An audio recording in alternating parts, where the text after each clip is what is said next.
যখন ত্রেতা যুগে ভগবান রামচন্দ্র বনে গিয়েছিলেন, সঙ্গে গিয়েছিল কে?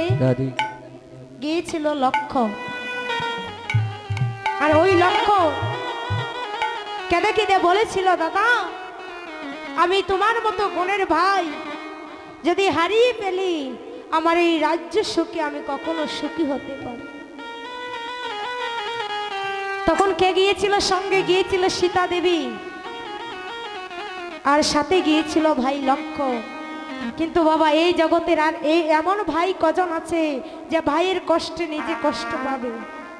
সেদিন বলেছিল, আগে যায় রে শ্রীরামচন্দ্র,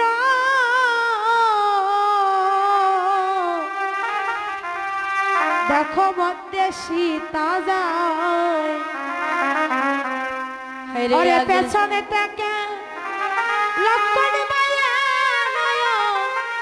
জলে ভুগবাসায়, যেদিন শ্রীরামচন্দ্র ওরে বনবাসে যায়।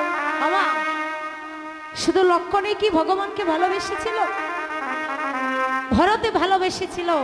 সবাই তো লক্ষ্মণ ভাই বলে, গুণের ভাই লক্ষ্মণ। কিন্তু মাগো এই জগতে অনেকেই জানে না যে ভরত কিন্তু ওই রামের সুখে দুঃখে দুঃখী হয়ে সেও বাবা ওই রাজ্য সুখে ভোগ করেনি।